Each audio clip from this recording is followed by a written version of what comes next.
perspektif tentang bagaimana praktek-praktek maladministrasi terkait dengan perkawinan pencatatan perkawinan beda agama. Untuk itu Samsung saya menyapa Samsung Mas BK, saya persilakan Mas Musli S10 Plus.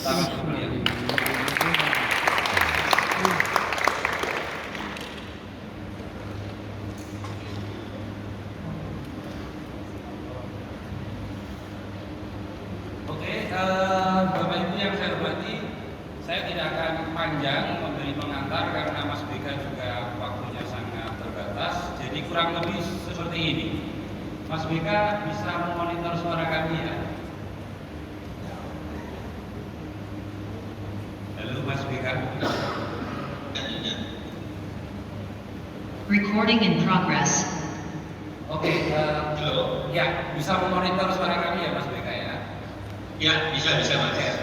Terima kasih tidak terhingga karena sudah meluangkan waktu untuk diskusi ini.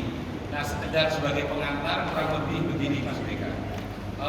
Diskusi ini secara semi maraton diinisiasi oleh teman-teman aliansi di Jawa Timur, Rumah Bhinneka, yang merupakan organisasi aliansi dari berbagai elemen sosial keagamaan, punya concern yang cukup mendalam terkait isu perkawinan beda agama.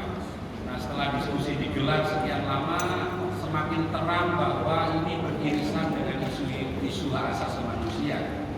Terutama di dalamnya adalah tadi ketika kita mengupas perlapisan tema ini, salah satunya pasti akan menemukan isu tentang kebebasan beragama berkeyakinan, betapapun perkawinan tidak masuk di dalam domain itu. Nah, pertama-tama kalau mengikuti regulasi atau sistem perundang-undangan di Indonesia, nikah beda agama itu kalau ingin mudah, salah satunya adalah dianjurkan untuk konversi. Padahal kita tahu persis di artikel 18 ayat 1 pihak, konversi yang dipicu salah satunya oleh regulasi itu adalah masuk pada isu koersi, salah satu bentuk pelanggaran yang menurut kami setara dengan pelanggaran kebebasan beragama yang lain. Karena orang beragama, pindah agama, menetapkan agama itu tidak bisa dipaksa dengan alasan apapun. Itu yang pertama. Nah, yang kedua, di dalam prakteknya mau tidak mau ini juga mencuat pula isu diskriminasi, terutama ini terkait dengan perkawinan beda agama teman-teman agama dengan latar belakang kepercayaan atau sistem keyakinan yang tidak masuk dalam nama agama di Indonesia mayoritas. Teman-teman kepercayaan juga memiliki banyak kasus sekali bagaimana problem pernikahannya juga menjadi masalah tersendiri. Nah, setidak-tidaknya kami menginventarisir ada dua isu besar itu pelanggarannya. Satu dalam bentuk koersi kalau mengikuti perundang-undangan di Indonesia, yang kedua dalam bentuk diskriminasi, sangat potensial mendiskriminasi hak warga negara.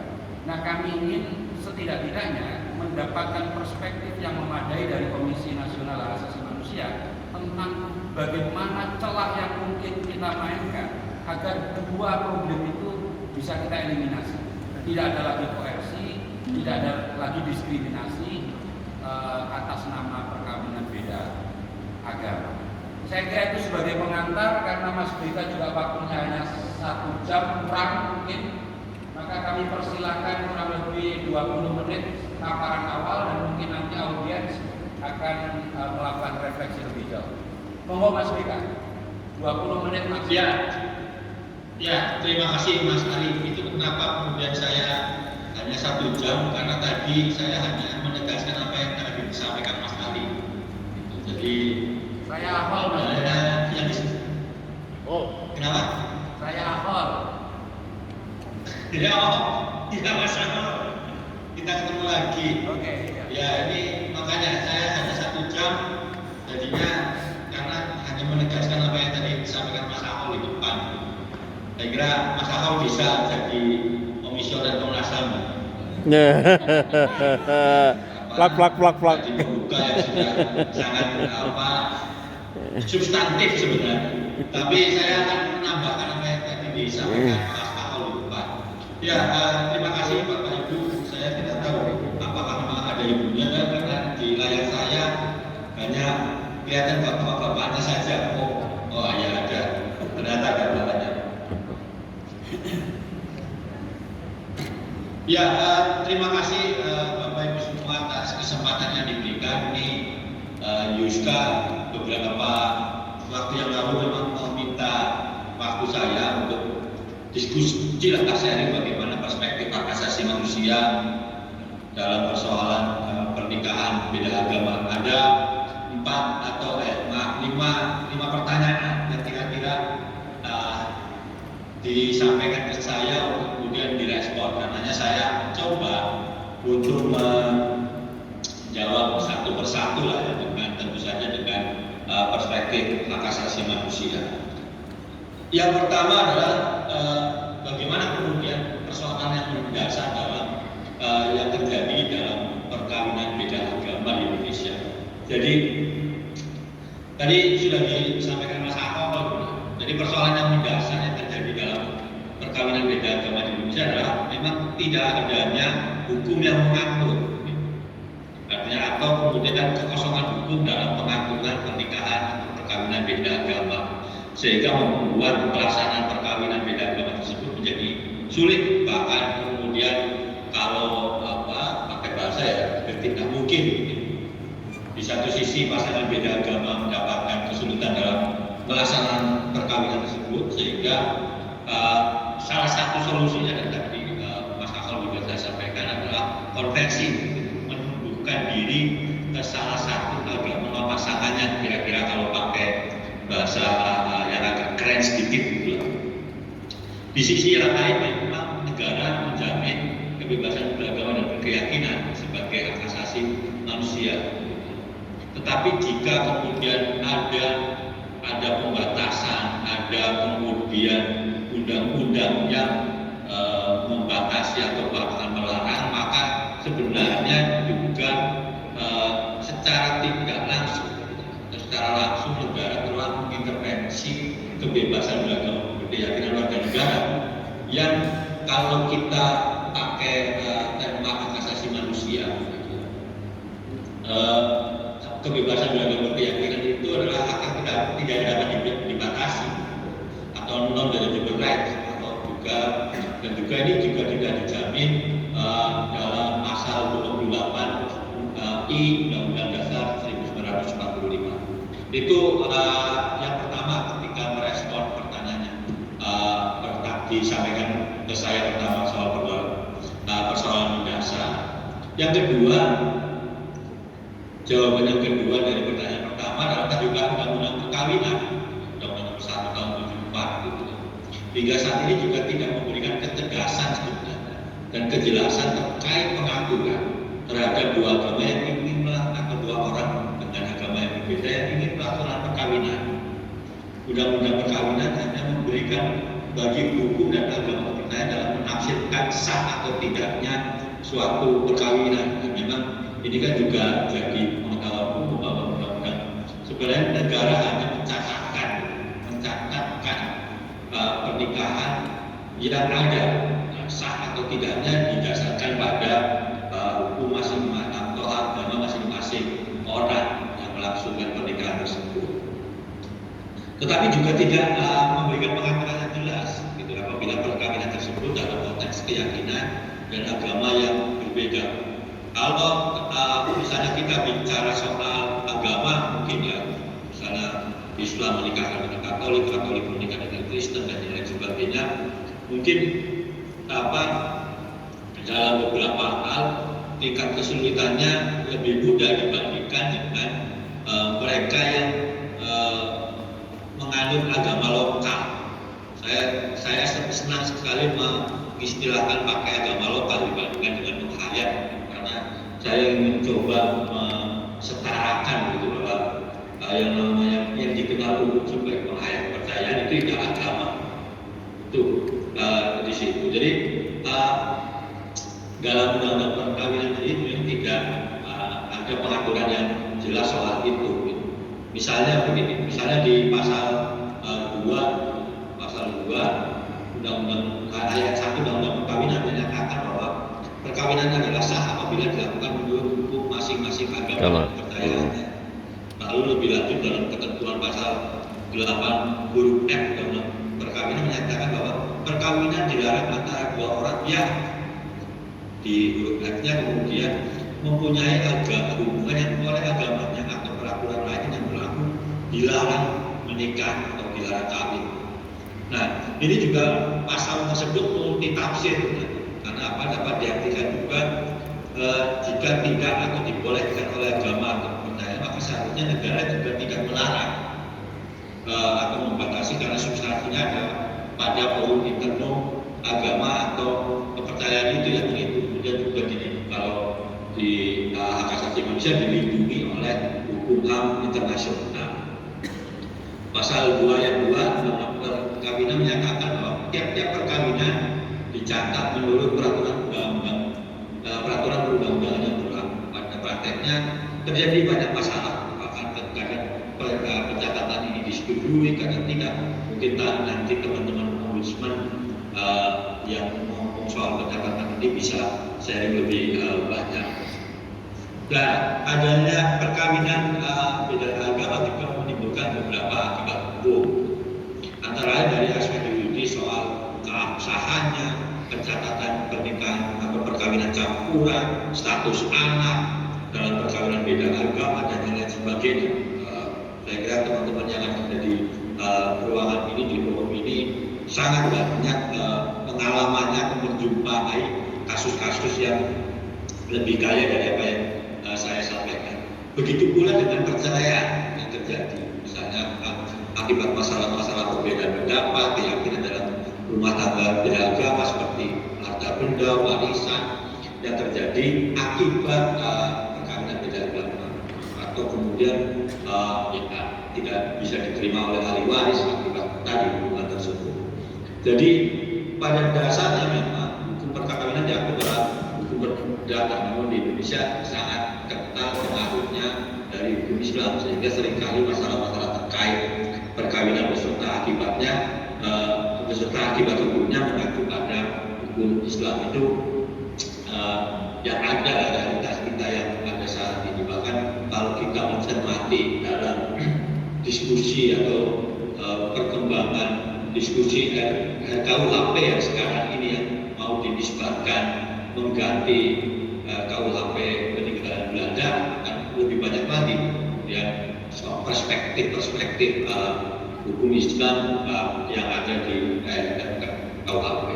Itu kira-kira jawaban pertama untuk soal pertama. Nah, terus kemudian bagaimana pertanyaan kedua yang disampaikan ke saya, bagaimana negara ini selama ini bersikap terhadap kasus-kasus beda agama di Indonesia? Terus bagaimana idealnya? Jadi memang tadi bahwa negara perlu memberikan kejelasan terkait pengaturan perkawinan beda agama, tapi memang terdapat kecenderungan membatasi perkawinan beda agama. Bahkan Menteri Agama dan satu lagi Menteri siapa itu memang menolak perkawinan beda agama secara resmi dalam diskusi RKUHP yang sekarang ini. Saya baca di media seperti itu. Tapi juga terdapat dalam perbedaan kalau kita bicara soal pengadilan yang dibatalkan, misalnya karena beda agama, misalnya kasus pada nggak tahu ada di sini atau tidak itu Eramos PTG misalnya dengan nomor perkara 24 PUU 10/22, namun ada yang kemudian juga disahkan seperti yang ada di PN Surabaya yang pada mencatatkan perkawinan pasangan beda agama pada tanggal 20 Juni 2022. Ini kan beda interpretasi gitu masing-masing hakim yang kemudian mencatat seperti itu. Nah, kemudian juga yang lain, persoalan yang lain adalah tidak semua kantor catatan sipil berkenan mencatatkan pernikahan atau perkawinan beda agama, walaupun sebenarnya kalau berdasarkan putusan Mahkamah Agung nomor 1400K garis miring PDT garis miring tahun 86, pasangan beda agama dapat meminta penetapan pengadilan. Ini kan apa?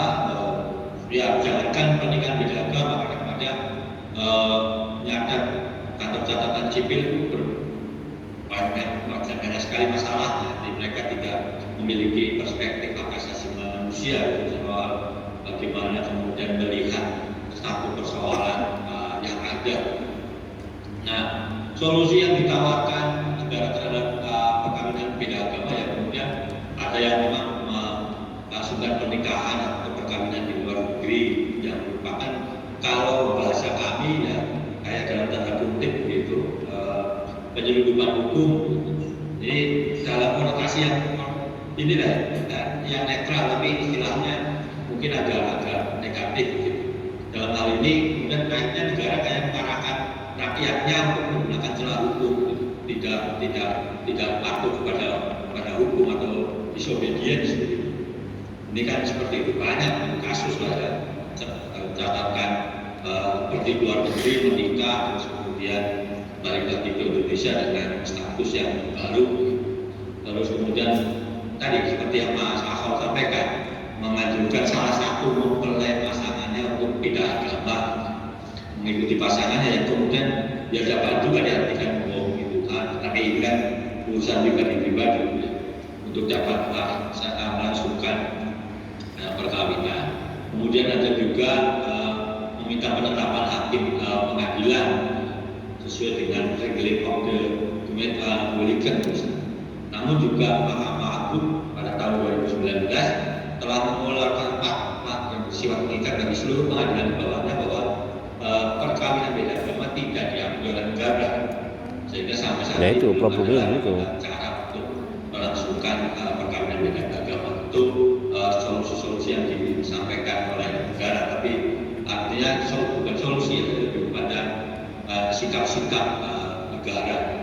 Terus bagaimana kemudian intervensi negara? Intervensi negara juga dalam urusan keagamaan seharusnya bukan pada materi atau substansi agama tersebut. Jika kemudian negara mengajukan salah satu solusinya adalah berpindah ke salah satu agama atau antar pasangan, maka itu juga dalam konteks hak asasi manusia atau kebebasan berkeyakinan masuk sebagai forum internal atau kebebasan internal. Jadi ini sudah masuk ke ranah yang seharusnya negara dengan kekuasaan apapun itu tidak boleh, dari pakai bahasa Mas Ahok, koersi, tidak boleh memaksa orang untuk pindah agama. Tapi ini yang terjadi. Bahkan kalau tadi misalnya ditanya soal bagaimana hak badan PBB atau kemudian hukum HAM yang lainnya, sebenarnya juga ada sikap yang agak sedikit berbeda. Misalnya pada titik misalnya komite PBB menegaskan bahwa hak untuk memilih pasangannya dibatasi oleh norma hukum atau praktek yang mencegah perkawinan perempuan dari satu agama dengan laki-laki tidak beragama atau berbeda agama. Negara harus menyediakan informasi. Gitu. Jadi ketika kemudian ada hukum atau kemudian hukum dalam satu negara, hukum batasi atau bahkan melarang orang menikah beda agama, maka kemudian negara harus menyediakan informasi seputar hak-hak dan praktek-praktek seperti itu. Jadi ya ada semacam ambiguitas kalau kita bicara dalam sepengetahuan Komnas ketika melihat atau membaca bagaimana soal sikap dari komite HAM PBB. Jadi negara tapi di sisi yang lain, jadi negara dengan meskipun sudah bersedia atau diminta untuk memberikan informasi kait dengan hak-hak dan praktek tersebut, tapi negara juga harus agak progresif, yaitu mengambil langkah-langkah untuk menghapus hukum dan praktek tersebut. Saya minta maaf sebentar, saya nyolokin baterai.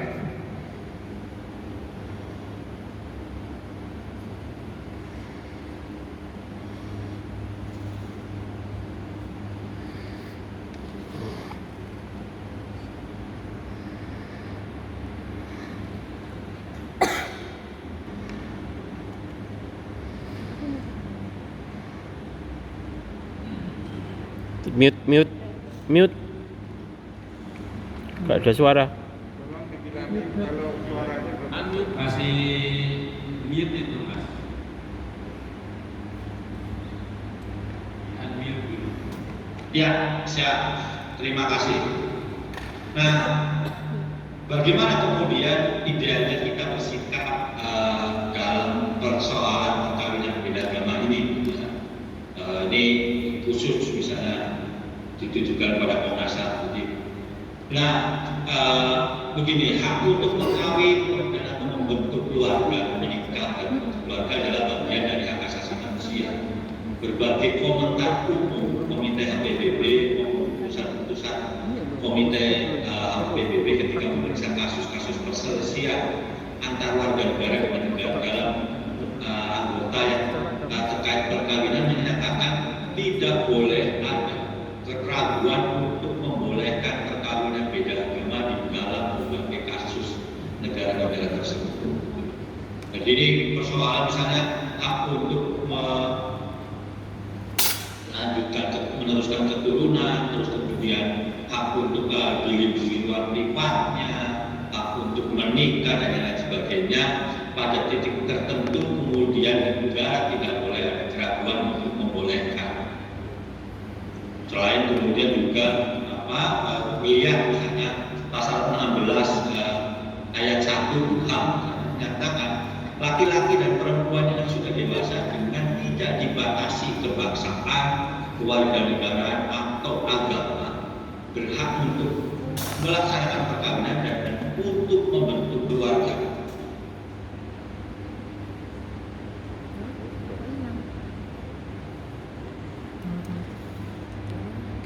Ya, nge-lag.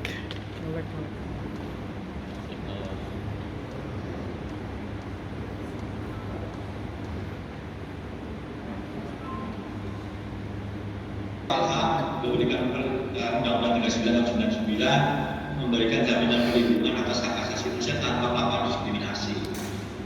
Lebih lanjut pasal 1A A3 Undang-Undang Hak Asasi Manusia menjelaskan yang dimaksud dengan diskriminasi adalah setiap pembatasan, pelecehan atau pemungkiran yang langsung ataupun tidak langsung didasarkan pada manusia pada dasar agama, suku, ras, dan etnik, golongan, status sosial dan lain sebagainya, keyakinan politik yang berakibat pengurangan dan penghapusan pengakuan, pelaksanaan maupun penggunaan hak asasi manusia dan kebebasan dasar dalam baik kehidupan individu maupun kolektif.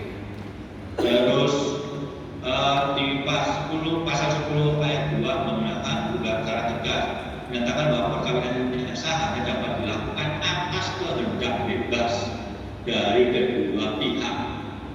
Ini menguatkan artinya yang sah hanya dapat dilakukan atas kehendak bebas. Kehendak bebas ini yang saya kira penting untuk di garis bawahi. Ini dapat diartikan bahwa perkawinan yang sah adalah kehendak bebas dari kedua pihak. Yang dimaksud dengan kehendak bebas adalah kehendak yang lahir dari niat yang suci, tanpa paksaan, penipuan dan atau tekanan apapun dan dari siapapun terhadap calon suami dan atau calon istri. Dengan penjelasan tersebut dapat disimpulkan bahwa perkawinan menurut Undang-Undang HAM hanya dipandang dari aspek keperdataan saja. Tidak ada unsur agama yang dikedepankan dalam sebuah perkawinan. Ini sesuai dengan prinsip non-diskriminasi. Ini terus kemudian ada 3 poin terakhir saya. Juga pasal 13 ayat 1 misalnya. Poin B, piagam PBB memperkuat bahwa Majelis Umum akan membuat rekomendasi dengan tujuan membantu perwujudan hak asasi manusia dan kebebasan dasar bagi semua orang tanpa membedakan ras, jenis kelamin, bahasa atau agama, termasuk dengan mengesahkan Convention on Consent to Marriage atau Minimum Age for Marriage and Registration of Marriage. Jadi soal konvensi tentang bagaimana persetujuan menikah, usia minimal untuk pernikahan maupun juga pendaftaran atau registrasi dari pernikahan tersebut. serta rekomendasinya juga bahwa perkawinan yang sah adalah kehendak bebas. Artinya tadi menegaskan soal yang di Undang-Undang Hak Asasi Manusia Indonesia. Jadi kalau kita melihat sudah cukup banyak argumentasi dari sisi hak asasi manusia maupun dari sisi hukum positif yang itu celah menurut saya, celah hukum positif dan hak asasi manusia yang bisa menjadi dasar untuk pengesahan perkawinan beda agama. Itu di situ. Jadi ya bisa jadi ke depan memang akan ada progres lah, ada kemajuan. Berarti supaya memang pernikahan beda agama itu bisa disahkan. Ini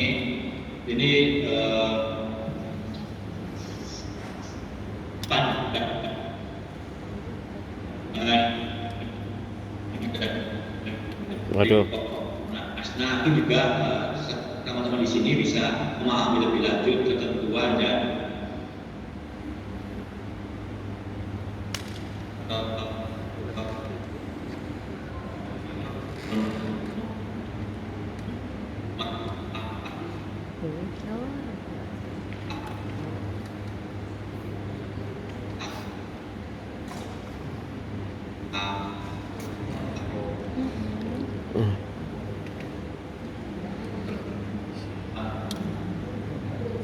Resiko di daerah ya kan iki. Resiko internet di daerah ya kan iki.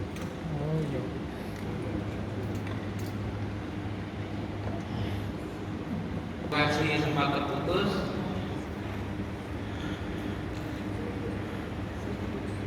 Tentu ada beberapa part ya di bagian akhir yang kami kehilangan langsung. Justru di hampir kerucutnya Mas Beka ketika menawarkan perspektif solusi ya. ya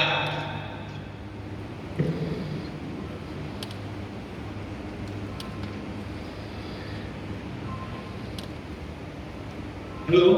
Iya Mas, suara sudah bisa. Ya. Ya. Lanjut. Sebentar. Ya. Jadi ya bagian terakhir dari yang saya sampaikan tadi adalah soal saya kira penting bagi kita semua untuk memahami lebih lanjut soal ketentuan dan norma termasuk dalam soal konteks pernikahan. Ini yang pertama. Yang kedua juga negara juga mendorong pemerintah untuk menyusun peraturan yang jelas terkait perkawinan beda agama agar warga negara dapat menikmati kebebasan beragama dan berkeyakinan sekaligus juga hak untuk berkeluarga dan tidak ada lagi koersi untuk konversi dan lain sebagainya. Ini jelas kenapa? Karena memang dengan kekosongan hukum yang ada, setiap ahli, setiap orang punya masing. Jadi tidak ada berapa begitu.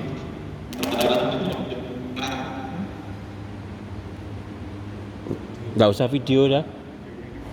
Video matiin aja.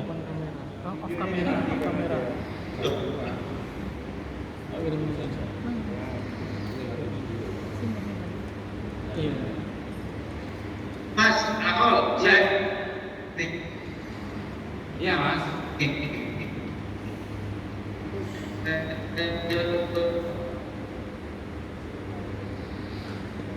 via Yuska untuk di-share ke kawan-kawan. Oke. Nanti kalau ada teman-teman pertanyaan segala macam bisa WhatsApp saya segala macam itu dengan mudah saya jawab gitu. Siap. Kira-kira seperti itu Mas. Ya, terima kasih Mas Beka karena diskusi ini juga masih akan terus berlangsung sampai besok. Mungkin juga masih di episode akan berlanjut di episode berikutnya. Tentu kami sangat berharap bisa berkorespondensi terus dengan Komnas HAM ya, terkait isu ini. Ya, siap Mas Ahol. Apakah begini, saya kira Komnas HAM berkomitmen untuk mencoba juga menemani kawan-kawan semua lah dalam penyelesaian kasus seperti ini. ya itu lembaga Saya kira terakhir Ya, siap. Oke. Nanti juga kapan-kapan saya mengeluh juga kawan-kawan. Oke, baik Mas Beka. Apakah Mas Beka masih punya waktu untuk satu sesi dialog atau sudah berakhir? Saya ini sedang di luar kota, Itu ya? jadi agak susah. Baik. Tapi satu hal saja Mas, untuk memastikan. Ya, Kita belum meratifikasi konvensi on marriage itu ya? On marriage belum ya? Itu satu. belum. Satu. Yang kedua, saya tahu bahwa salah satu karya penting Komnas HAM tahun 2019 adalah salah satunya standar norma dan pengaturan. Yang itu memperinci argumentasi tentang pembatasan hak asasi manusia, terutama terkait artikel 18 ICCPR. Nah, pertanyaannya, kalau misalnya ada prakarsa untuk membuat semacam standar norma terkait isu perkawinan beda agama yang diacu pada pasal-pasal terkait perkawinan yang sepenuhnya adalah problem perdata, itu mungkin nggak dilakukan Komnas HAM? Sebenarnya mungkin, tetapi itu bisa masuk dalam standar norma dan pengaturan untuk kebebasan beragama berkeyakinan, gitu. Ya, tetapi Itu mungkin saja. Kenapa mungkin? Karena setahu saya memang SNP KBB itu belum mengatur soal pernikahan, jadi masih ada bolong. Sementara SNP KBB ini kan living document masih bisa ditambah-tambahkan. Jadi mungkin penting juga nanti kita tetap berkorespondensi begitu untuk bisa memasukkan soal pernikahan atau bab pernikahan ini dalam SNP. Oke, terima kasih Mas, terima kasih. Jadi besok diskusi ini akan merumuskan sejumlah rekomendasi dan besar harapan saya itu bisa kita sonding ke Komnas HAM, salah satunya untuk melengkapi living document standar norma dan pengaturan ya Mas Beka ya. Ya, Oke. betul. Oke. Mas, saya kira ini yang terakhir ya. Ya. Mungkin teman-teman rumah bineka dan teman-teman yang hadir di tempat itu bisa ya hasilnya itu ditulis begitu, terus kemudian dikirimkan ke Komnas untuk kemudian jadi pertimbangan dalam menambah SNP kebebasan beragama dan keyakinan. Itu yang mungkin secara formal bisa dilakukan oleh teman-teman. Oke. Terima kasih Mas Beka, terima kasih atas waktunya, terima kasih atas berbagai penjelasan, perspektif yang terang benderang. Tetap jaga kesehatan. Meskipun amin, bisa jaga-jaga semuanya. Terima kasih Bapak Ibu semua. Terima kasih. Terima kasih Mas Beka. Tepuk tangan untuk beliau. Nah, kurang lebih Bapak Ibu, kalau menggunakan perspektif hak asasi manusia, karena saya kira itu posisinya berada di atas kitab suci ya. Hak asasi manusia itu. Problem ini sangat terang benderang bahwa perkawinan sepenuhnya adalah problem perdata dan tidak ada satu syarat pun yang bisa menggugurkan atau membatasi atau mengurangi penikmatan atas hak itu bila didasarkan pada niat suci dan seterusnya tanpa melihat perbedaan agama, suku, ras, kebangsaan dan lain sebagainya. Problem mendasarnya adalah regulasi kita tidak ada akomodatif terhadap norma-norma kesetaraan dan non-diskriminasi. Jadi kurang lebih begini, mohon maaf Mas Muslim, dan sekaligus saya mohon maaf pada Bapak Ibu karena tidak ada kesempatan dialog dengan Mas Beka. Tapi kurang lebih konstruksi hukum kita itu, teman-teman praktisi HAM di Indonesia itu selalu menyebutnya sebagai paradok konstitusi. Jadi di satu sisi memang kita itu termasuk negara yang sangat maju di dalam ratifikasi berbagai konvensi dan konvensi HAM, termasuk yang mengatur soal pernikahan. Undang-undang itu telah menjadi undang-undang domestik, tetapi ada satu konvensi tadi yang disebut Mas Beka kita belum melakukan ratifikasi. Nah, nanti juga gerakan sosial seperti ini bisa didorong untuk menekan negara untuk secepat mungkin karena situasinya emergensi melakukan ratifikasi terhadap konvensi tersebut. Nah, tetapi meskipun konstitusinya jelas terang benderang, tapi di sisi lain ada berbagai produk hukum yang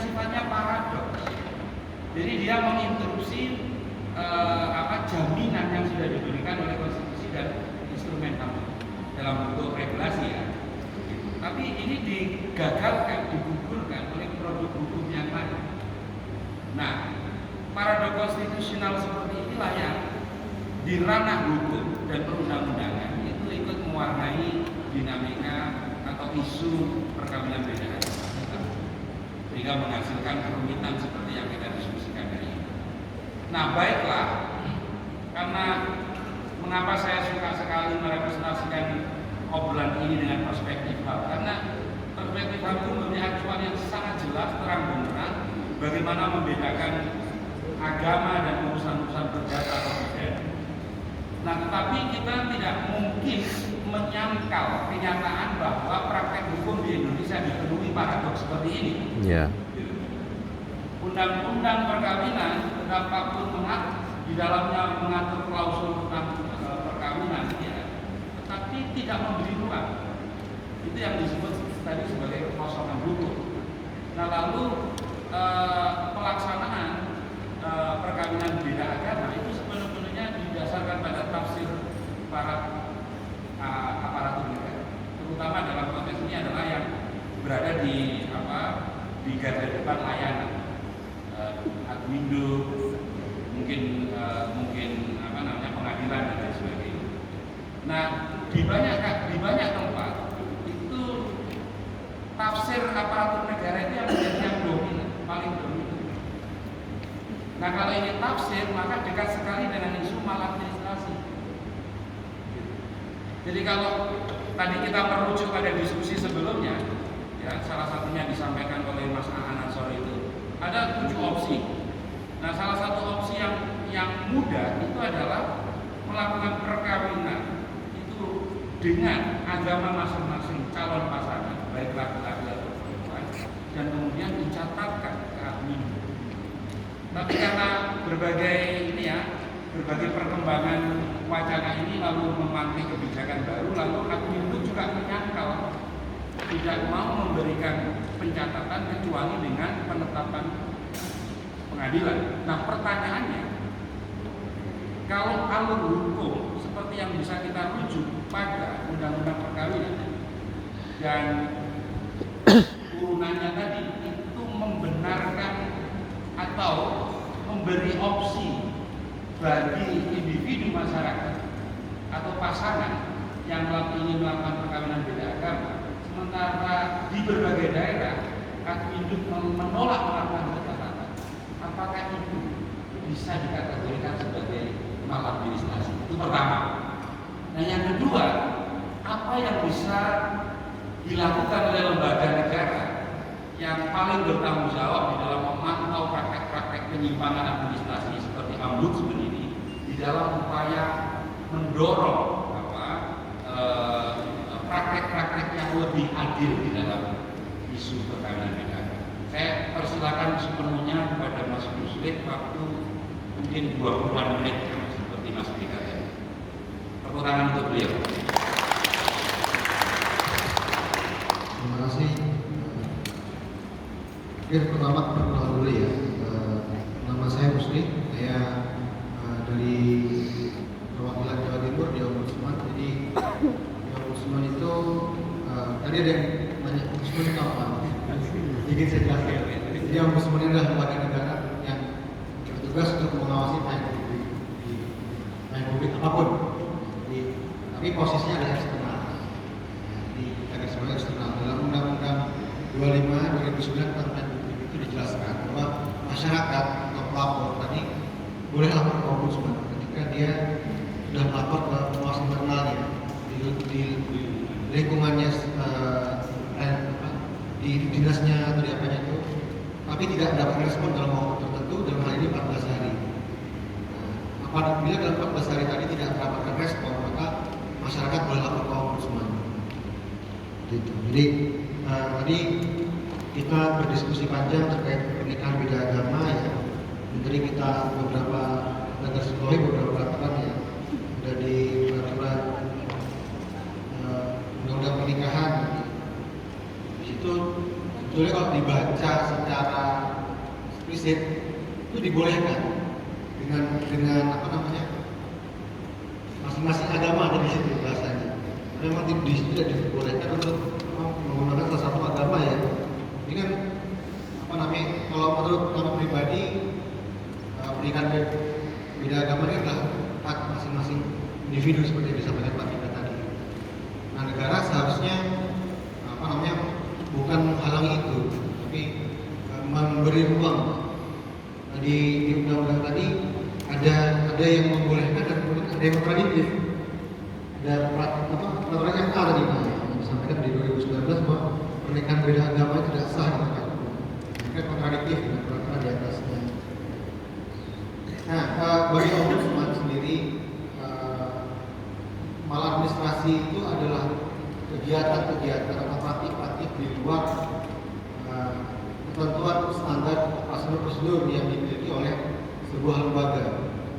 Jadi misalnya di catatan sipil tadi, kita harus melihat dulu catatan sipil itu merujuk pada undang-undang yang mana. Karena di undang-undang HAM tadi dibolehkan, sementara di undang-undang perkawinan itu dibolehkan tapi samar. Karena interpretasi dari masing-masing membuat regulasi dalam tanda kutip SOP tadi ya, itu menjadi sangat menentukan. Nah, kemudian di ranah-ranah seperti ini bisa juga diadukan ke ombudsman. Ya. Apalagi kalau tadi sudah ada yang prakteknya sudah ada memohonkan penetapan, tinggal mencatatkan di catatan sipil, tapi catatan sipilnya tidak menindaklanjuti, itu bisa dilakukan ombudsman. Jadi ombudsman berada pada dimensi yang kita nggak ada pemilihan salah satu pihak. Ombudsman itu parsial. Jadi kalau misalnya tadi ada orang yang keberatan dengan pernikahan beda agama, ya, terus ada putusan, dia boleh melakukan perlawanan putusan tersebut. Kalau ada apa bisa banding, gitu ya, mekanisme hukumnya demikian. Tapi di ombudsman, putusan pengadilan itu kan kedudukannya setara dengan undang-undang, sehingga berdasarkan putusan pengadilan itu lembaga pelayanan publik wajib menindaklanjuti. Nah, kalau tidak mau menindaklanjuti, nanti bisa lapor ke pengawas internalnya. Saya ambil contoh kalau di Surabaya, pengawas internal itu bisa kepala dinas langsung Pak, atau misalkan inspektorat, atau kalau di Surabaya dia punya kanal pengaduan tersendiri di kota Surabaya, misalnya sapa warga atau apa namanya semacam itu ya. Jadi dimanapun sebetulnya silahkan bapak-bapak ibu, misalkan memang regulasi sekarang ini masih ambigu, satu membolehkan, satu membatasi, tapi dengan tadi kritik tertentu ya bisa melalui penetapan di pengadilan. Apabila sudah muncul penetapan, dukcapil yang tidak mau mencatatkan nanti bisa diadukan ke ombudsman dengan terlebih dahulu mengadukan ke pengawas internalnya. Kemudian ombudsman ini berjalan pada aspek rule ya. Bagaimana peraturan itu ombudsman tidak terhadap itu. Jadi kalau case-nya tadi belum ada peraturan ya nanti bisa dipertimbangkan untuk mendapatkan apa namanya, kalau ada urusan hukum yang menuntut suami itu nanti bisa diambil, disyaratkan untuk mengambil diskresi Bapak. Jadi pejabat-pejabat itu bisa kita dorong untuk mengambil diskresi dengan pertimbangan kembali. Sedikit cerita di ombudsman ini kami pernah menerima permasalahan pernikahan ini dua, tapi bukan beda agama ya. Dulunya beda agama Pak, karena konversi ya. Salah satu mengikut agama yang lain. Kan kalau dalam pernikahan itu untuk mengisi form N1 N2 perubahan untuk nanti diajukan ke apa namanya KUA ya, di KUA yang dicatat sipil saya yang dicatat sipil hafal. Nah itu butuh akta asli dari kedua belah pihak mempelai, baik mempelai laki-laki atau mempelai perempuan. Nah di satu sisi karena si anak ini berpindah agama, orang tuanya tidak mengizinkan, tidak memberikan fotokopi dokumen asli tadi, akta asli. Maka dengan pertimbangan tertentu ombudsman menyarankan supaya diambil diskresi oleh apa namanya camat atau lurah terkait peserta tadi. Jadi bisa memang memungkinkan dan itu juga sudah terjadi 2 kali di Surabaya. Saya tidak salah ingat. Satu memang orang tuanya berpindah ke Islam dari Nasrani, yang nomor 2-nya dari Nasrani, dari Islam berpindah ke Nasrani yang laki-laki. Bahkan pernah ada yang menikah dengan janda nggak boleh. Ini kayak bukan beda agama ya, mungkin sama-sama, namanya berikan tempat nikah dengan janda nggak boleh, orang tuanya nggak mengasih kakaknya. Ya sama hal sebetulnya, cuma ini kan berkonteks tadi ini beda agama dan ini hal yang lain. Cuman dalam konteks main publik itu kalau memang ada yang membatasi hak asasi seseorang, orang lain yang membatasi hak asasi seseorang, kalau yang beda agama kan aturan regulasi ya, kita masih perlu kaji lebih dalam. Tapi kalau misalnya seperti tadi kasusnya itu bisa didorong untuk dilakukan diskresi oleh penyelenggara layanan.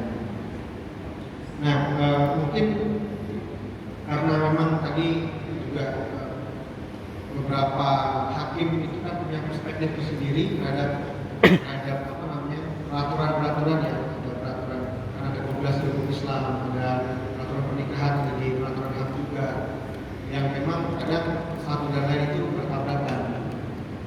Kalau bukan bertabrakan tapi menghambat gitu ya. Nah, ini kan di rezim ini di Pak Jokowi ini kan sedang giat-giatnya melakukan revisi undang-undang yang sudah usang gitu Pak ya. Kemarin kita tahu undang-undang Cipta Kerja ya, itu merubah sedemikian banyak undang-undang yang mungkin tidak relevan dengan zaman sekarang. Nah, beberapa waktu yang lalu juga baru saja diresmikan undang-undang terkait omnibus terkait keuangan. Nah, saya mungkin yakin kalau pesan-pesan ini bisa disampaikan kepada wakil-wakil kita di DPR ya. Mungkin di sini ada teman-teman Banser, ada perwakilan dari NU di sana, ya dari teman-teman yang lain yang punya perwakilan di DPR RI kan. Kalau undang-undang itu kan bisa diajukan oleh DPR maupun oleh pemerintah. Nah, harapannya suara-suara ini terus digaungkan Pak, supaya memang terdengar oleh wakil-wakil kita di sana. Kan memang nggak cuma Islam sama Kristen aja, Islam atau agama lain saja. Karena kan tadi dicontohkan Protestan sama Katolik gitu ya. Jadi saya baca juga barusan itu tidak memungkinkan dicatatkan di catatan sipil, padahal di hukum agamanya juga dibolehkan. Tidak ada soal. Kecuali memang kalau di Islam kan memang setahu saya tidak diperbolehkan. Ada kriteria tertentu tidak diperbolehkan. Gitu ya.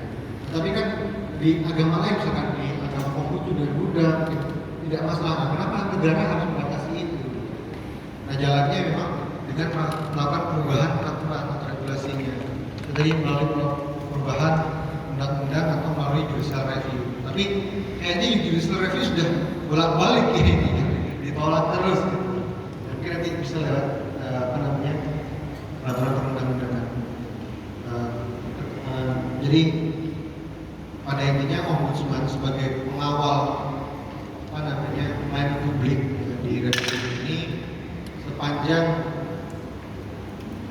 sudah ada putusan atau dasar hukum yang jelas terkait pernikahan itu, tadi ada putusan pengadilan misalnya atau penetapan, silahkan nanti diajukan ke Dukcapil. Apabila Dukcapil tidak memberikan pelayanan tersebut, bisa nanti dikonsultasikan ke Ombudsman. Di Ombudsman ini kami berkantor di Kagel Timur 56 di dekat Makam Bung Tomo. Kalau orang Surabaya pasti tahu Makam Bung Tomo. Boleh orang lapor di wilayah Jawa Timur di tempat kami boleh, ataupun di luar daerah boleh. Karena kami ini satu hidup di satu sistem. Bisa orang Jawa Tengah lapor ke Jatim boleh, nanti kami akan teruskan ke Jawa Tengah. Itu juga yang lain. Atau kalau misalnya tidak hadir boleh menggunakan kanal pengaduan yang lain Pak. Ada WhatsApp Pak, bisa dicatat nanti untuk disampaikan kepada teman-teman yang lain di nomor 0811 126 3737. Itu ada WhatsApp-nya, atau di website kami di ombudsman.go.id/pengaduan. Itu Bapak Ibu silakan terkait apapun ya. Memang batasan kecil kita sangat pernikahan beda agama ya, tapi dalam hal yang lebih luas terkait publik apapun silakan bisa dikonsultasikan terlebih dahulu atau langsung diadukan kalau memang sudah yakin itu adalah pelayanan publik. WhatsApp-nya bisa diulangi Pak? 0811 126 3737. Itu, tapi mohon maaf sementara ini jam dan hari kerja ya, aktifnya. Kalau WA mau kan masuk nanti dibalas pada jam dan hari kerja.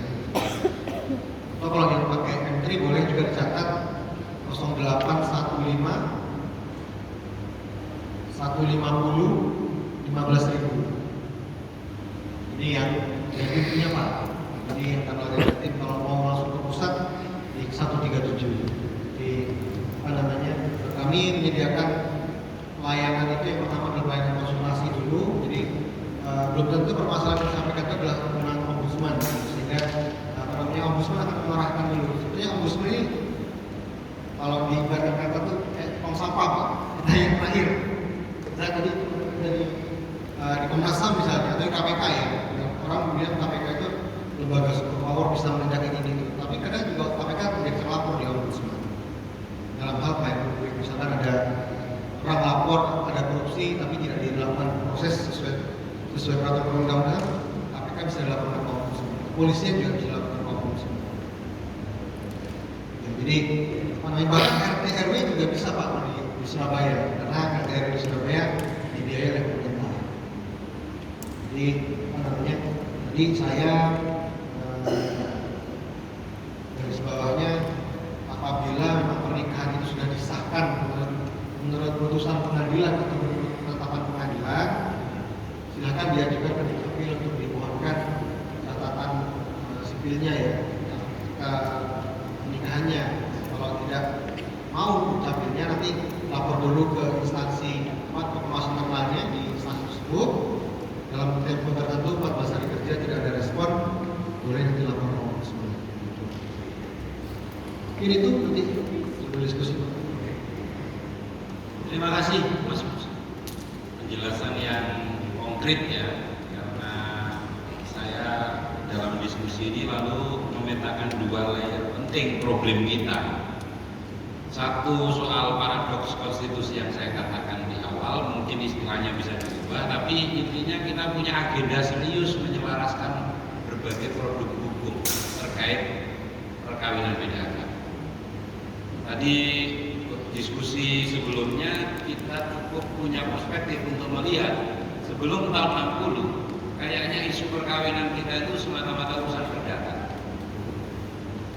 Nah, tentu ini adalah agenda jangka panjang karena berbagai case upaya untuk melakukan judicial review juga gagal-gagal terus ya, karena situasi Indonesia sedang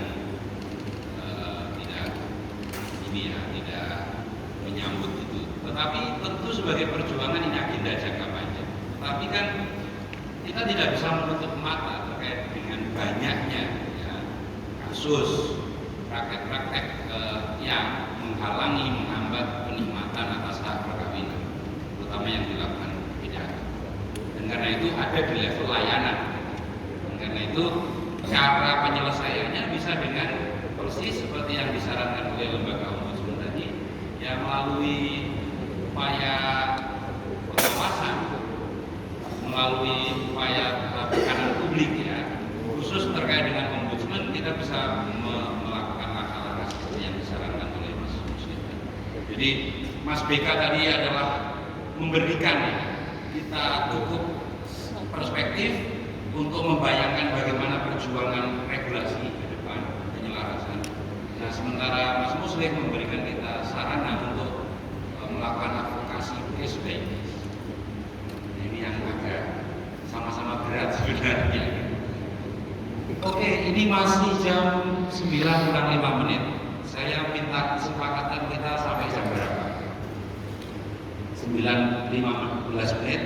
Artinya kita punya waktu 20 menit untuk dialog. Cukup ya? Oke, saya buka target pertama, Pak penanya, kanan kiri.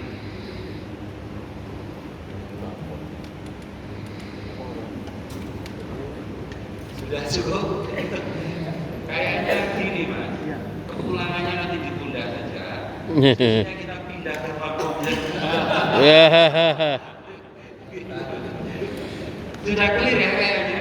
Oke. Terima kasih Mas.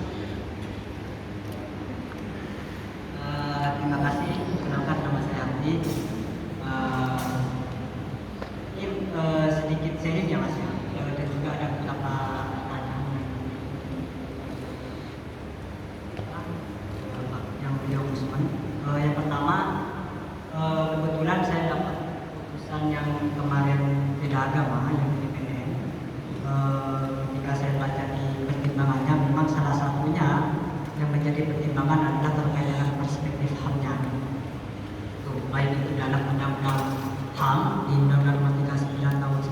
negara di Undang-Undang Dasar terkait dengan kebebasan beragama dan berkeyakinan, juga terkait dengan bagaimana setiap warga negara punya hak untuk melangsungkan terkait dengan kehidupannya, terkait dengan bagaimana dia berkeluarga. Terus yang kedua ini yang berkaitan dengan undang-undang perkawinan. Di undang-undang perkawinan itu salah satu yang menjadi pertimbangannya adalah di pasal 21-nya di ayat 3 itu para pihak yang ditolak perkawinannya berhak melakukan permohonan ke pengadilan dengan membawa surat keterangan penolakan dari ombudsman. Yang pertama. Terus yang kedua, terus di Undang-Undang Administrasi Kependudukan di pasal 35A, perkawinan yang dilakukan pencatatan oleh Dispenduk itu perkawinan yang ditetapkan oleh pengadilan. Di penjelasannya di Undang-Undang di Dispenduk itu di pasal 35A-nya mengatur terkait dengan penjelasan yang berbeda agama. Jadi ada urutannya. Yang pertama harus ditolak dulu ketika yang berbeda agama ini mau mendaftarkan ke pengadilan, itu harus mendapatkan penolakan dulu dari Dispenduk. Itu. Terus yang kedua, kalau saya lihat pertimbangannya adalah itu akan menghadirkan saksi-saksi. Saksi yang dimana di situ sebelum didaftarkan di Dispenduk dia sudah menikah terlebih dahulu sesuai agamanya masing-masing. Di situ juga menampilkan berbagai terkait dengan surat bukti surat. Yang pertama, surat terkait dengan bukti ada piagam dari kerajaan nikah. Kalau saya kurang paham terkait dengan kayak surat nikah gitu. Kalau di agama Islam ada namanya surat keterangan nikah. Kalau di gereja saya kurang paham. Kalau di Islam surat keterangan nikah dari siapa? Allah. Akta nikah itu. Jadi kalau surat nikah itu kalau yang tidak Cek.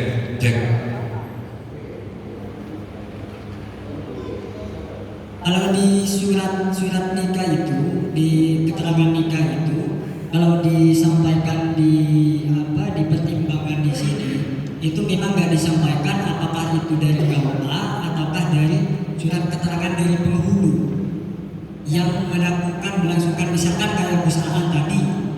Gus Aan itu dia menikahkan seorang yang berbeda agama. Ya. Keterangannya Gus Aan ketika dia membuat surat keterangan secara tertulis bahwa dia pernah menikahkan si A dengan si B dengan saksi-saksi misalkan dari orang tua dengan si A dan si B. Kan secara agama itu kan sah. Nah, di penjelasan pasal itu jelas nggak surat itu surat apa? Karena pasti bukan surat dari kamu.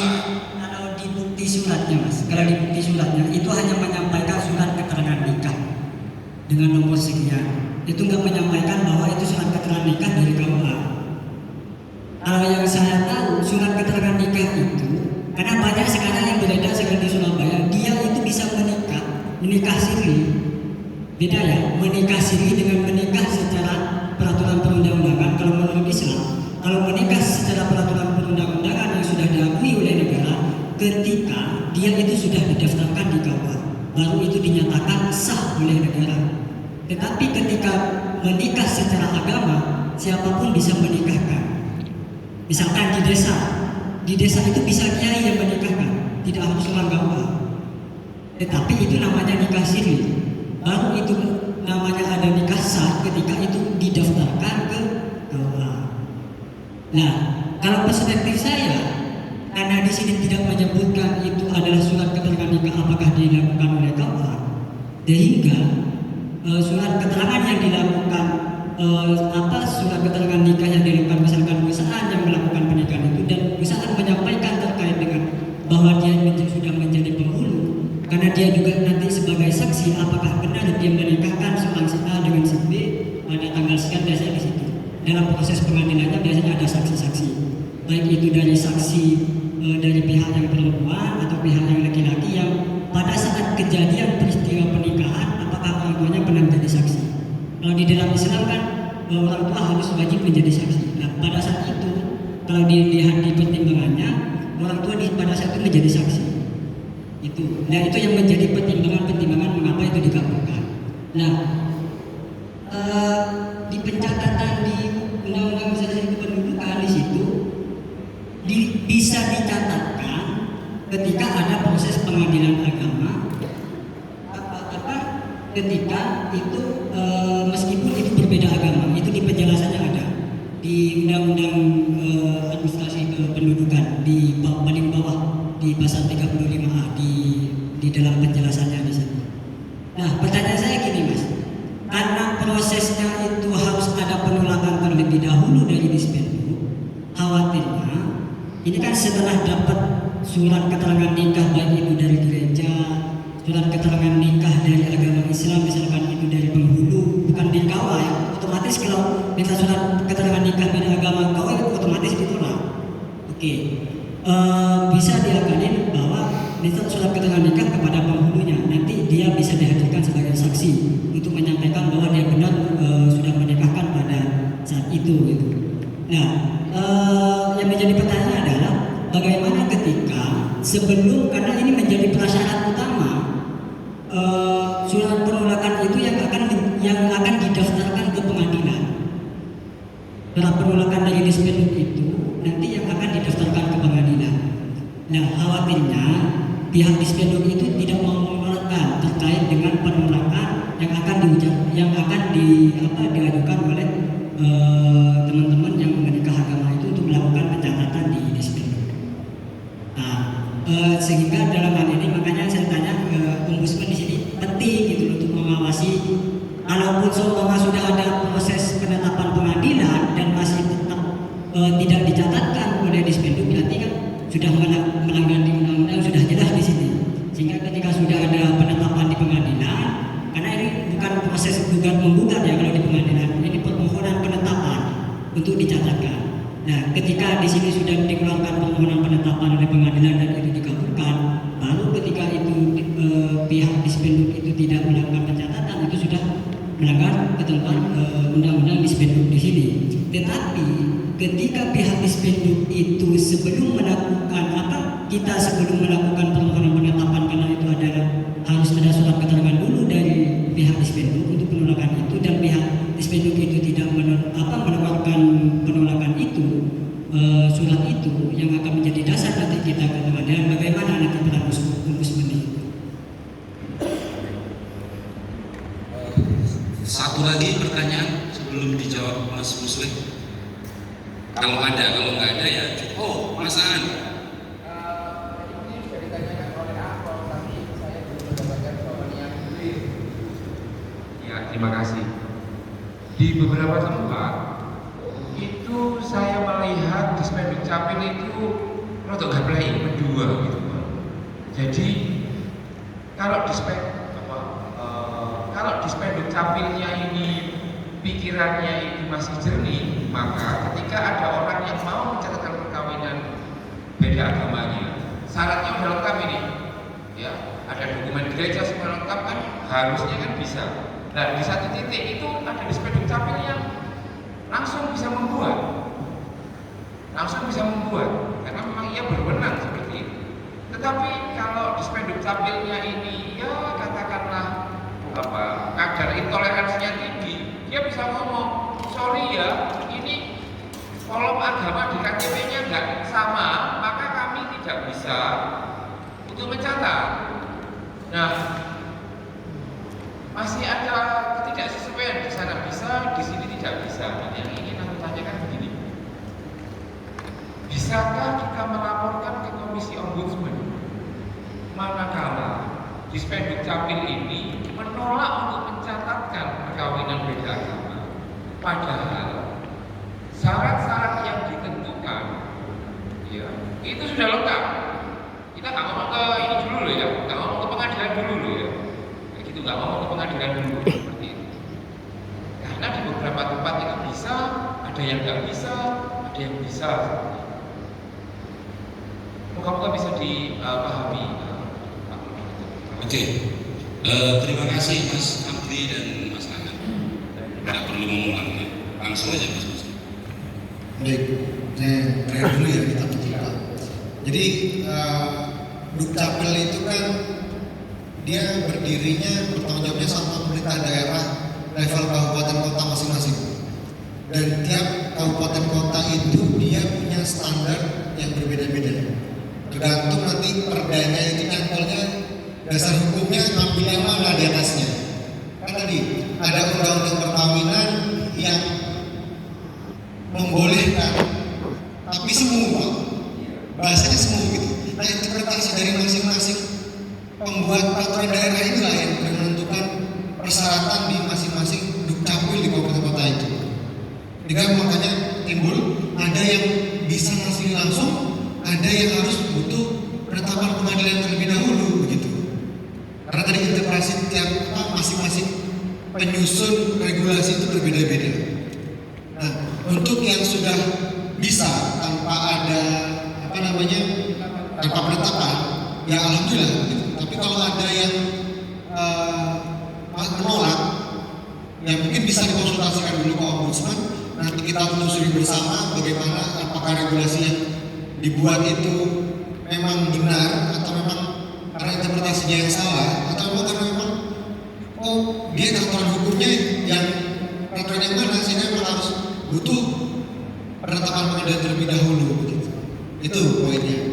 Jadi interpretasi dari masing-masing penyusun peraturan itu yang berbeda. Makanya ada perbedaan masing-masing. Ambil contoh yang lainnya, misalkan bikin KTP aja. Di Kabupaten A bisa itu 5 hari misalnya.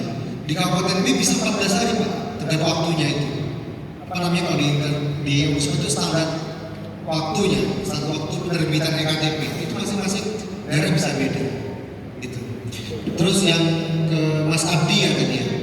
Bagaimana kalau misalkan tadi ada Dukcapil yang nggak mau ngasih surat penolakan. Nah, jadi di pelayanan publik itu goalnya memang 2, ada menerima dan menerbitkan permohonan. Ya. Jadi ada orang misalkan bikin KTP, persyaratan semuanya lengkap, prosedur semua telah dilakukan, maka terbitlah perpu.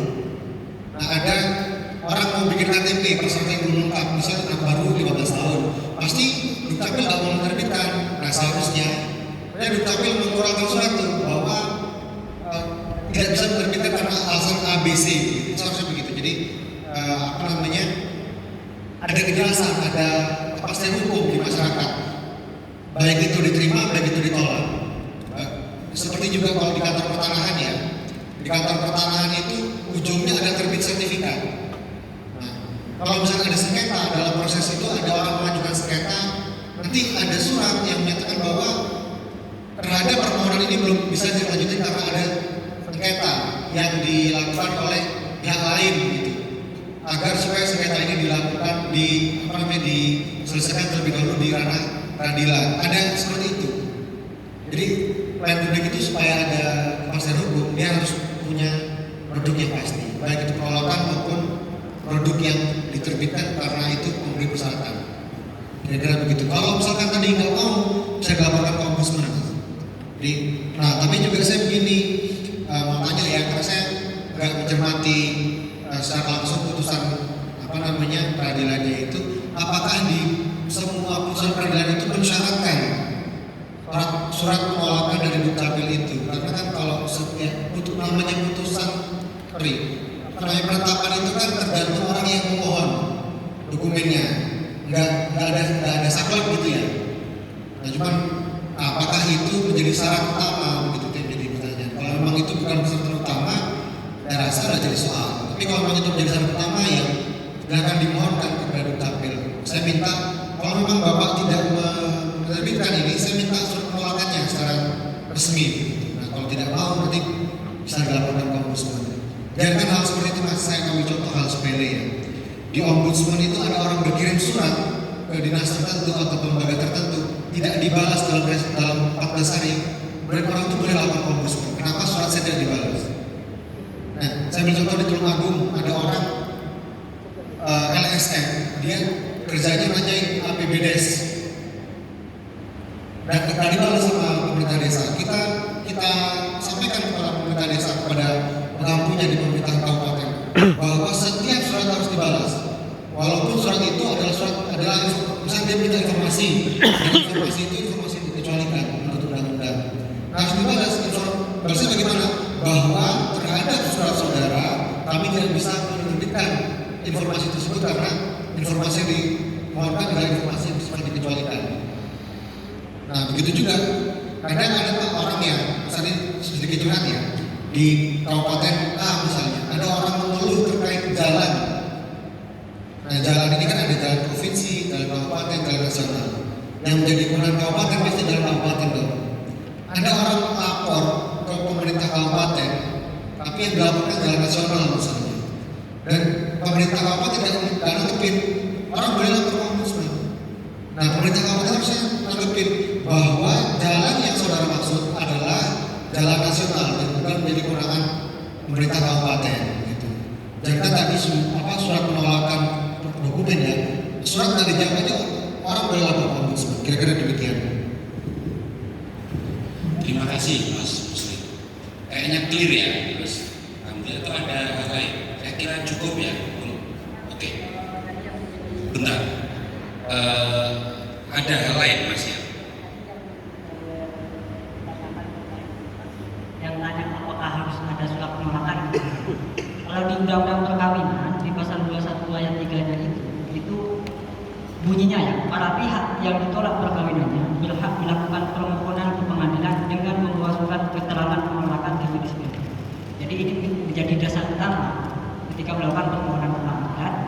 Penolakan itu akan menjadi syarat utama untuk menjadi dasar kita melakukan permohonan ke pengadilan. Dan bentuknya adalah di undang-undang administrasi kependudukan di pasal 35-nya pencatatan yang dilakukan oleh Dispenduk di pasal 35-nya itu perkawinan yang ditetapkan oleh pengadilan salah satunya. Di penjelasannya perkawinan yang ditetapkan oleh pengadilan maksudnya adalah yang berbeda agama. Ya, oke. Jadi clear Mas, jadi kalau memang tidak dijawab atau tidak dikeluarkan penolakannya itu cuma lisan aja gitu ya. Itu sampai boleh berhak gitu, meminta secara tertulis.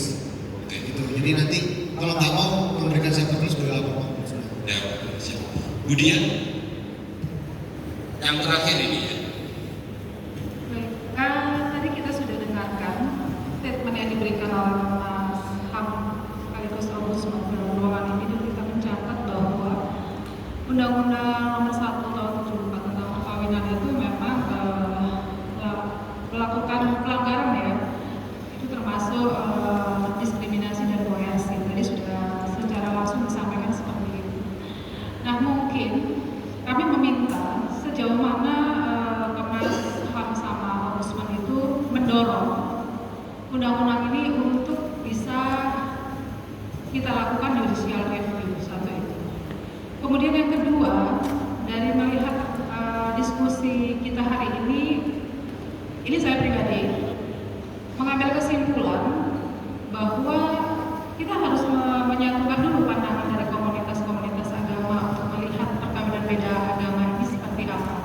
Jangan-jangan ketika kita berstatement di sini itu hanya mewakili gereja kita sendiri atau kepentingan tanggal satu dengan yang lainnya di komunitas-komunitas itu tidak sama. Jadi gerakan ini akan menjadi sesuatu yang sia-sia ketika cara pandang dari komunitas-komunitas agama itu tidak satu pemikiran mengenai bagaimana sikap kita terhadap perkawinan beda agama. Lalu yang terakhir, 2 tahun yang lalu kami itu masih bisa melaksanakan perkawinan beda agama dengan hanya mengisi pernyataan N1 sampai N3. Di situ hanya melampirkan bahwa saya adalah seorang misalnya penghayat kepercayaan yang akan melaksanakan dan menyepakati perkawinan secara penghayat kepercayaan walaupun KTP itu belum berubah. Sehingga ini menjadi celah kawan-kawan untuk bisa melaksanakan perkawinan beda agama saat itu. Tetapi kemudian negara menangkap ini sebagai celah dan memperketat aturan ini.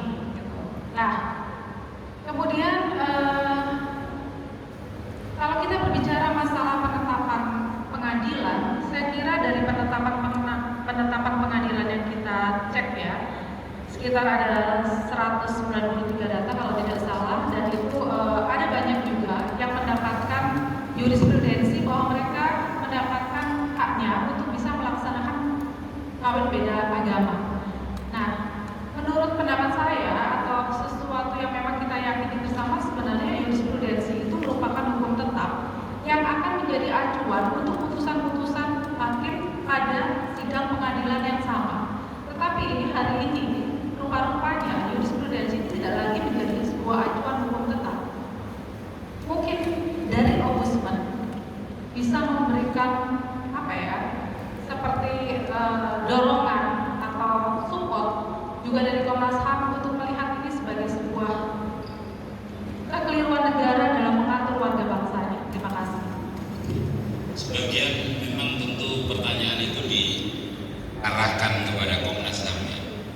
Mas Musrik, silakan menjawab sesuai dengan konteks kewenangan ombudsman. Baik, jadi hakim itu dia independen, dia berdiri sama Tuhan. Gak bisa ombudsman mengintervensi hakim. Itu yang pertama. Bahkan kalau ada permasalahan di ombudsman dan permasalahan itu diketahui sudah dilaporkan atau sedang naik dalam persidangan, kita close tersebut. Karena memang ombudsman tidak boleh mencampuri kewenangan hakim dalam suatu perkara. Kemudian apa tindakan ombudsman terkait mendorong hal ini? Ombudsman itu, saya mungkin sambil jelaskan sedikit ya. Ombudsman itu berada di ranah pencegahan maladministrasi, dan yang kedua adalah pemeriksaan laporan. Jadi di tahap pemeriksaan tadi yang case orang lapor, kemudian karena tidak di bidang pelayanan orang lapor, kemudian diselesaikan. Pada tahap pencegahan maladministrasi itu ada kasus-kasus tertentu yang ya sebetulnya ada kosong hukum. Nah, cuman ini kebijakan dari pimpinan. Jadi kami di perwakilan juga cuma top down ya, jadi berbicara di top down. Kaitannya tentang apa gitu. Mungkin teman-teman di sini bisa ajukan itu untuk dilakukan namanya systemic review. Ombudsman systemic review. Bisa dilakukan, diajukan, disuarakan ke pimpinan kami di Ombudsman RI. Bagaimana systemic review? Systemic review itu kalau ada keputusan hukum Pak. Jadi kami contoh kemarin itu yang kita ambil systemic review itu terkait 2 tahun yang lalu itu kan SMA, SMK itu kan dipindahkan ke kewenangannya dari kabupaten kota dipindahkan ke provinsi. Tapi anggaran tidak melekat, otomatis ini guru SMA, SMK. Nah, ada kekuasaan hukum di situ. Sementara provinsi tidak kuat anggarannya untuk membayar semua SMA, SMK negeri se-Jawa Timur. Nah, kita lakukan kajian patron-patron apa yang memungkinkan untuk mengisi kelas kekuasaan hukum itu. Ya, jadi Systemic review itu dilakukan di internal ombudsman. Ombudsman mereview sistem pemerintahan. Oke, systemic review itu berarti ombudsman melakukan review. Nah, bagaimana caranya agar ombudsman bisa melakukan review terhadap isu ini? Itu Pak dari top down. Jadi kan mensuarakan itu ke pimpinan kami. Pimpinan ombudsman pusat kan? Ya, nah, tapi begini, kan kaitannya kan undang-undang ya. Kalau yang itu kan dia permen kalau nggak salah, permen dan turunannya. Jadi digoyahnya lebih enak gitu. Termasuk Putusan MA Putusan kita nggak bisa Pak. kita nggak bisa. Kalau putusan kan PK banding gitu ya, bandingnya jalur hukumnya gitu. Kalau di ombudsman peraturan perundang-undangan dan turunan. Tapi kalau undang-undangnya nggak bisa, tapi turunannya bisa. Jadi kalau misalkan undang-undang Perda bisa nggak? Pergub yang bisa.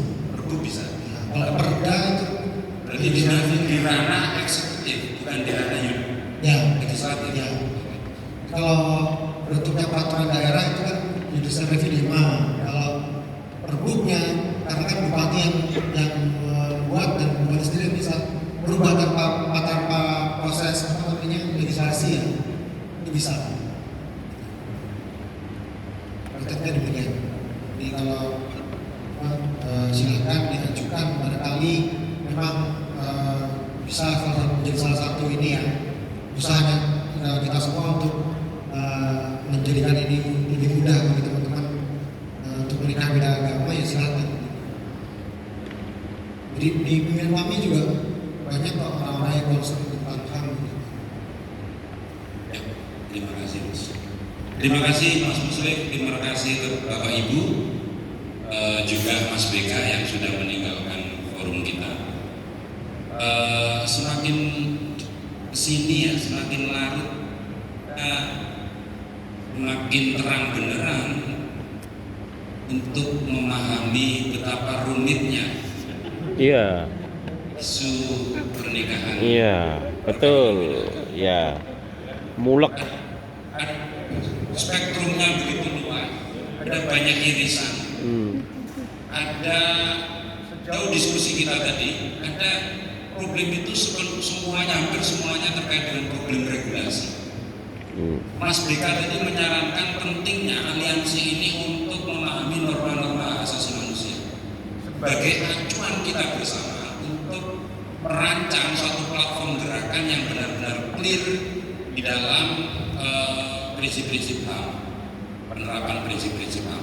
Dengan begitu kita tentu punya agenda yang sangat berat karena mendorong penyelarasan regulasi yang mencerminkan penegakan hak ya, terkait itu pernikahan, pembentukan keluarga dan mempertahankan upaya mempertahankan keturunan.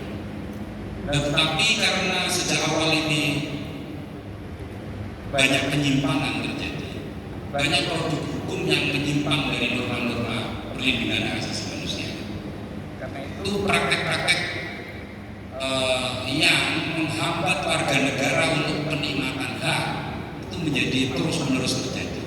Nah, di ranah itulah juga kita tidak bisa menutup mata tentang pentingnya mengokohkan gerakan sosial untuk mengawal proses ini, membuka keran sebesar-besarnya agar setiap individu masyarakat yang mengalami hambatan penikmatan haknya bisa mendapat saluran.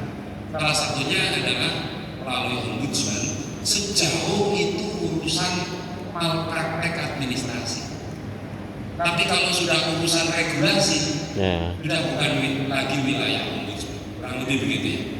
Bisa ombudsman kita dorong untuk melakukan systematic review, tetapi systemic review. Tapi itu sekali lagi ranahnya produk-produk kebijakan eksekutif. Bukan undang-undang, bukan perda. PR lagi mas. Gitu. Maksud saya tumpukan masalahnya menjadi jauh lebih banyak. Tapi tidak apa-apa. Inilah menariknya hidup di Indonesia. Menghibur diri sendiri itu. Karena semua hal masih di dalam proses perjuangan untuk mewujudkan cita-cita tertinggi bahwa setiap warga negara memiliki hak yang setara untuk mendapatkan, menagih, menikmati haknya. Tidak terkecuali hak pernikahan. Karena norma HAM baik internasional maupun regional menjamin setiap warga negara bisa melakukan proses pernikahan tanpa memperhatikan perbedaan kebangsaan, suku, ras, dan agama. Ada closing statement? Bukan closing statement ya, mungkin saya sedikit pandangan. Ini kalau bisa jangan berhenti di sini gerakan ini, karena ini problemnya bukan cuma di pemerintahan, tapi saya rasa juga di masyarakat. Karena masyarakat umum Indonesia kan rata-rata Muslim, dan paradigmanya adalah paradigma agama Islam gitu. Maksudnya dia dengan paradigma agamanya sendiri. Otomatis kalau di Islam pasti kan orang nikah dengan agama lain, kalau yang ibaratnya kekeh ya kan nggak boleh. Nah, tapi harus dipikirkan juga bagaimana orang di agama lain yang menikah antar agama, misalnya di Buddha dengan Hindu, Konghucu dengan Kristen, itu kan nggak ada larangan di agama mereka. Nah itu yang harus, jadi gerakan ini harus dibumikan juga, harus dilanjutkan juga, kira-kira begitu. Supaya kalau masyarakatnya sama-sama sadar, nanti dorongnya sama, jadi rame-rame gitu. Kalau cuma teman-teman yang ada di ruangan ini, nanti khawatir kekuatannya sedikit, jadi tetap tetap memberikan sosialisasi ini kepada masyarakat umum. Ya tadi paradigmanya jangan sempit di paradigma yang Islam aja gitu. Ada juga orang yang tadi kayak kepercayaan atau yang Kristen sama Hindu sama Buddha bisa menikah terhalang bahwa sama undang-undang ini, sehingga butuh dilakukan diamandemen undang-undangnya atau dirubah undang-undangnya. Kira-kira begitu. Karena emang di lingkungan saya pribadi begitu Pak. Orang rata-rata Muslim paradigmanya paradigma hukum Islam gitu. Sementara kan negara kita bukan negara yang hukum positifnya hukum Islam. Tapi kan hukum positif ini akhirnya mengatur yang Kristen, yang Hindu, Konghucu semuanya diatur pakai hukum paradigma Islam kan nggak bisa, nggak boleh gitu. Ini tuh. Ya, terima kasih. Tambah satu lagi, seperti disampaikan juga oleh Budian, Mas Muslim, agenda kita yang tidak kalah seriusnya juga memastikan faksi-faksi di dalam tubuh agama itu clear soal pernikahan beda agama. Islam itu pecah jadi 1000 gitu. Yang 999 itu menolak. Enggak, tapi diskusi kita sore hari tadi cukup menggambarkan bahwa isu perkawinan beda agama itu juga tidak bisa mengabaikan tentang banyaknya faksi keagamaan yang masih membangun barrier gitu atas untuk mengizinkan atau memberikan landasan normatif bahwa pernikahan itu sah menurut agama. Berarti kan ini bukan hanya problem negara, problem kita juga sebagai pemeluk agama. Jadi mari kita tutup dengan problem, mari kita beristirahat dengan membawa masalah. Besok kita akan kembali untuk merumuskan hal-hal yang masih mungkin bisa kita rumuskan untuk memperbaiki keadaan. Selamat malam.